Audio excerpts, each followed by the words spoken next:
नमस्कार दोस्तों बिहार ज़मीन सर्वे को लेके एक बहुत बड़ी अपडेट निकल के आई है। दोस्तों अगर आप लोग भी मौखिक ज़मीन का बंटवारा किए हैं भाई भाई में और कागज़ आपके पास नहीं है तो भी आप नया खाता खेसरा लेके जो सर्वे होगा उसमें दिया जाएगा। चलिए आपको जो सूचना है वो निकल के आई है, क्या सब सूचना में दिया गया है वो सभी जानकारी हम इस वीडियो में आपको बताएंगे। आपसे रिक्वेस्ट है वीडियो को लाइक कर दीजिए, चैनल को जरूर सब्सक्राइब कर दीजिएगा। अगर दोस्तों आप पेपर का कटिंग चाहते हैं तो आप हमारे टेलीग्राम से ज्वाइन कर लीजिएगा, यहाँ पे टेलीग्राम का ग्रुप है, आप यहाँ से ज्वाइन कर सकते हैं। तो चलिए दोस्तों हम यहाँ पे आपको पेपर कटिंग के माध्यम से समझाने का कोशिश करते हैं। तो यहाँ पे देखिए दोस्तों, सबसे पहले कि ज़मीन सर्वे आप खुद से बनाएं, वंशावली दस्तावेज के साथ ज़मीन की घोषणा करें। दोस्तों यहाँ पे थोड़ा स्क्रॉल करके आप जब देखने के लिए मिलेगा तो यहाँ पे देखिए कि क्या सब लिखा गया है दोस्तों, ठीक है।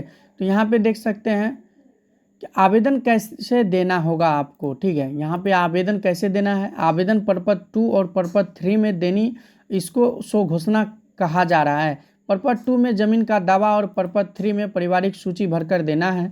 कौन जमीन सरकारी है, गैर मजरूआ आम और गैर जरूआ खास बिहार सरकार की जमीन है, वही केसर ए हिंद जमीन केंद्र सरकार की है, इस जमीन का खतियान सरकारी है।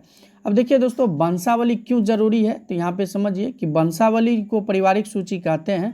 इसकी ज़रूरत नाम ट्रांसफ़र के लिए है, इसको खुद बनाकर देनी है। सर्वे अधिकारी गांव में जाकर जांच करेंगे। अगर आप लोग वंशावली जो है दोस्तों आप अपना खुद से अगर आप बना लेते हैं तो बेटर है, और आपको कहीं मुखिया सरपंच का साइन की ज़रूरत नहीं है, आप खुद से वंशावली बना सकते हैं। अब कैसे बनाना है अगर आप चाहते हैं तो आप हमें कमेंट कीजिएगा, तो हम ज़रूर आपको बताएंगे। अब देखिए दोस्तों यहाँ पे समझा दिया गया है कागजात नहीं रहने पर आपको क्या करना होगा।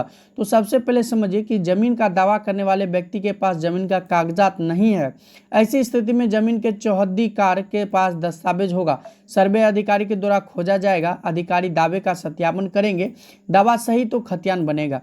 अब देखिए जैसे कि आपके पास जो ज़मीन आप जानते हैं कि ये ज़मीन मेरा है, लेकिन क्या होता है कि कोई धगिया देता है, तो इस केस में क्या होता है कि ज़मीन आपके कब्जे में नहीं रहता है। और अगर आप उस ज़मीन पे जाके अगर दावा करते हैं कि यह ज़मीन मेरा है, तो क्या होगा कि जो आपके आसपास को जो ज़मीन के पट्टेदार होंगे उससे ज़मीन का जो है वो दस्तावेज मांगा जाएगा और उसी पे आपका ज़मीन जो है वो खोजा जाएगा।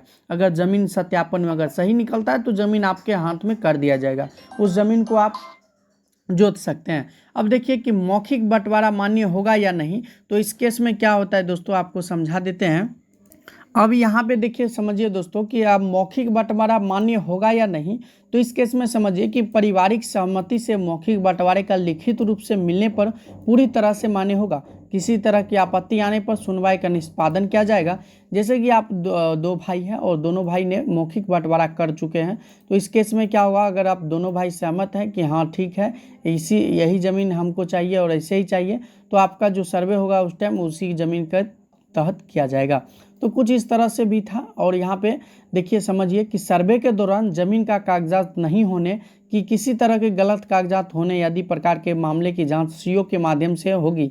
सर्वे अधिकारियों सीओ से सत्यापन कराया जाएगा। लोगों को अपने ज़मीन के लिए स्व घोषणा के बाद नापी के दौरान दखल कब्जा बताना है। किसी तरह की गड़बड़ी होने पर 3 बार आपत्ति करने का प्रावधान दिया गया है। अब देखिए यहाँ पे कैसे खतियान कैसे बनता है, तो इस केस में क्या होता है दोस्तों समझिए कि खतियान में खाता नंबर, रैयत का नाम और पता, खेसरा नंबर, प्लॉट नंबर, रकबा, एरिया, चौहद्दी, लगान और दखलकार का नाम रहता है। दखलकार का नाम तब होगा जब रैयत का नाम दूसरा होगा। तो इस तरह से आप लोग भी कह सकते हैं। तो यहाँ पे हमने बता दिया आवेदन कैसे देना है, कौन ज़मीन सरकारी है या फिर बिहार सरकार का है या ज़मीन केंद्र सरकार का है, वंशावली क्यों ज़रूरी है और कागजात नहीं रहने पर क्या होगा, मौखिक बंटवारा मान्य होगा या नहीं। तो इस केस में हमने आपको सब चीज़ बता दिया। और यहाँ पे भी कुछ समझ लीजिए कि राज्य में आम लोगों को परेशानी को समझते हुए दैनिक भास्कर ने जमीन सर्वे से जुड़ी कई महत्वपूर्ण पहलुओं को जानकारी जुटाई है। जमीन सर्वे के लिए किसी की भागदौड़ करने की ज़रूरत नहीं है, खुद से अपनी वंशावली बनानी है, ज़मीन के दस्तावेज के साथ खुद घोषणा करनी है।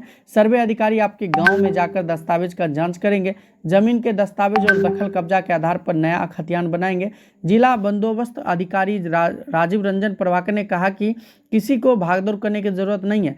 अपने जमीन के मालिकाना हक से संबंधित को जो कागजात हैं उसको जमा कर परपट 2 में स्व घोषणा करें और परपट 3 में पंचावली का स्व घोषणा करनी है। सर्वे अधिकारी जांच करेंगे, जांच के दौरान सही पाए जाने पर लोगों को नया खतियान बनाया जाएगा। तो इस केस में हमने आपको बता दिया है। मिलते हैं आपको नेक्स्ट वीडियो के साथ, तब तक जो जानकारी था हमने आपको बता दिया है और इससे कोई अच्छा सा जानकारी आता है तो हम आपको जरूर बताएंगे।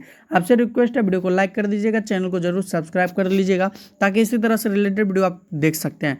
मिलते हैं आपको नेक्स्ट वीडियो के साथ, तब तक के लिए दोस्तों जय हिंद।